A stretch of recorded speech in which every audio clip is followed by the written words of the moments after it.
Listen, people, I've been telling everybody all week, I'm born for this. I'm ready. I think I deserve an interim title shot against Gone.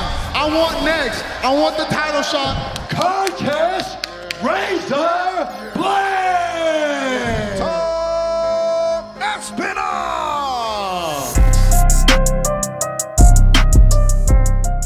One of the hottest prospects in the heavyweight division, a man well versed in all areas of the game, kickboxing, wrestling, and Brazilian Jiu-Jitsu.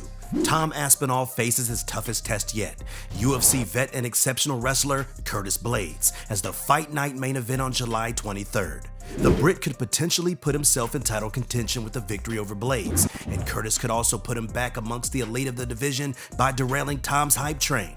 This is definitely a matchup to look forward to, so without further ado, we here at Athlete Central are here to tell you everything you need to know about it in this Ultimate Fight Breakdown. Recent fights.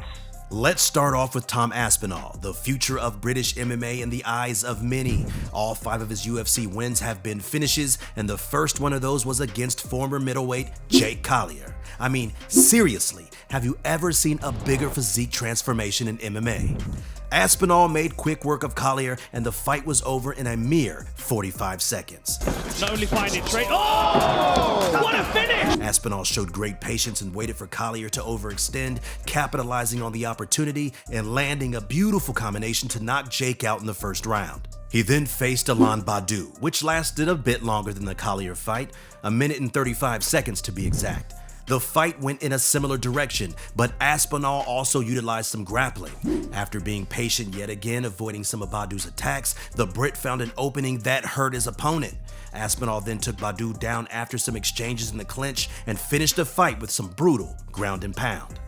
Aspinall's first real test was in his bout against UFC legend Andrei Arlovski. The first round was very back and forth. Both fighters were landing shots, but Aspinall was definitely getting the better of the exchanges, even rocking Arlovski in the middle of the round. After tasting Arlovski's power in the first round, Aspinall was wise to engage in the grappling in the second round, biding his time and shooting for a takedown a minute in, finishing Andrei in the second round with a rear naked choke. Sergey Spivak was the first grappler the UFC put in front of Aspinall, and coincidentally, he was also his first ranked opponent.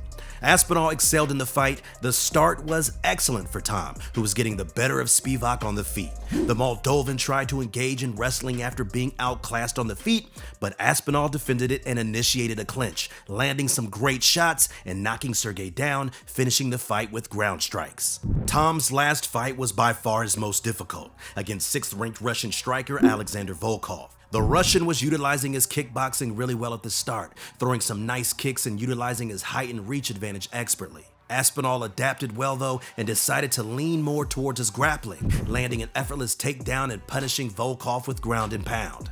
Tom also tried submissions, but was unsuccessful until he managed to get the Russian down to the mat again, securing an arm lock for the first round submission win. Moving on to Curtis Razor Blaydes, who has gone 4-1 in his last 5 fights, facing the top 10 of the heavyweight division exclusively.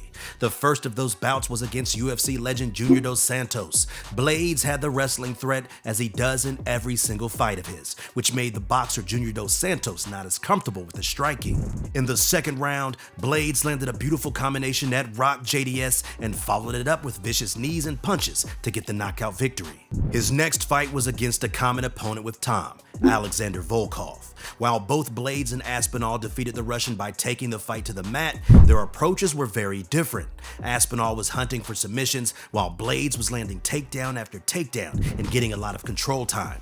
In fact, Blaydes had 20 minutes of control time in the 25-minute fight, which is absolutely insane. Safe to say, he got the unanimous decision win. Curtis Razor Blaydes! Blaydes then faced Derek Lewis in a bout where he was a huge -400 favorite. The fight did not go his way though. Blaydes surprisingly was not desperate to wrestle Lewis in the fight, only having 1 takedown stuffed in the first round. However, Curtis did manage to show impressive striking in the first round, outstriking Derek by 26-5. Curtis went into the second round confidently, but Lewis managed to time an uppercut to perfection right as Blaydes shot for a takedown, knocking him out cold. Jairzinho Rosenstrike was the bounce-back fight for Blaydes, and it was the perfect matchup for him, a kickboxer. The fight was relatively boring, but we saw how dominant Blaydes was in the wrestling department, spending over a third of that fight on top and outstriking Jairzinho with a 2-to-1 ratio. Blaydes got the unanimous decision win, but many fans were not impressed with the performance. His latest fight was against Chris Dawkins, another fighter who was predominantly a striker. In this fight, Blaydes didn't even attempt a takedown. He wanted to show all the critics how good his stand-up really is, and definitely made his point. The first round was definitely in favor of Blaydes. He landed 11 more strikes than Dawkins, and then in the second round, Blaydes knocked Dawkins down with a right cross and finished the fight with ground and pound. Attributes. Both fighters are entering the prime of their careers. Curtis is 31 and Tom is 29. But Blaydes has a hell of a lot more experience at the top of the food chain. Measurements-wise, they are pretty similar. Blaydes is 6'4", while Aspinall is 6'5". But Curtis has a 2-inch reach advantage at 80 inches compared to 78. Striking. We have to preface these stats by saying that Blaydes has a lot more fights in the UFC than Aspinall. In fact, Aspinall has less than 15 minutes in the octagon. Curtis has more than 10 times that amount of time in the cage for the UFC. The level of competition faced by Blaydes has also been much higher. That being said, let's jump into it. Aspinall's output throughout his time in the UFC has been phenomenal. He lands 7.33 significant strikes per minute, more than double the amount Blaydes lands at 3.52. His striking accuracy has also been higher, up at 65% compared to the 51% of Blaydes. When it comes to defense though, Blaydes only absorbs 1.68 significant strikes per minute, while Aspinall absorbs more at 2.65. This is mainly because Blaydes spends the majority of his fights on top, not absorbing much damage. Their defense percentage is similar, Blaydes being at 60% and Aspinall being at 64%. Aspinall has 8 KO TKOs in his 12 career fights, with 3 of those coming in his 5 UFC fights. Surprisingly, despite Blaydes being labeled a boring fighter, 11 of his 16 victories have come via KO TKO, with 6 of them coming in the UFC, but a lot of those have been on the ground. Grappling. Let's move on to the grappling, where Blaydes is expected to have a big advantage. The American lands 6.06 takedowns per 15 minutes, with a decent 53% accuracy, while the Brit has landed all 4 of the takedowns he has attempted throughout his UFC career thus far. It is not often that people shoot at Curtis Blaydes, but when they do, they are pretty successful. Curtis only has a 33% takedown defense rate. Aspinall has defended both of the takedowns that have been attempted against him. In terms of Brazilian Jiu-Jitsu, not only has Blaydes never had a submission win, but he hasn't even attempted a single submission in the UFC. Aspinall, on the other hand, has completed both of the submissions he attempted in the UFC, with a total of 4 wins via sub in his career. He has 2 arm triangle chokes, a rear naked choke, and an arm lock. Prediction. This is a tricky fight to predict, because looking at the recent matchups of Curtis Blaydes, there has not been a single fighter who is known to be good on the ground. All of them have been strikers. Now, in this matchup, he finally has someone that can test him on the ground. Aspinall is the BJJ coach at his gym, and as he has shown throughout his UFC stint, he is very adept on the ground, dangerous with both his submissions and takedowns.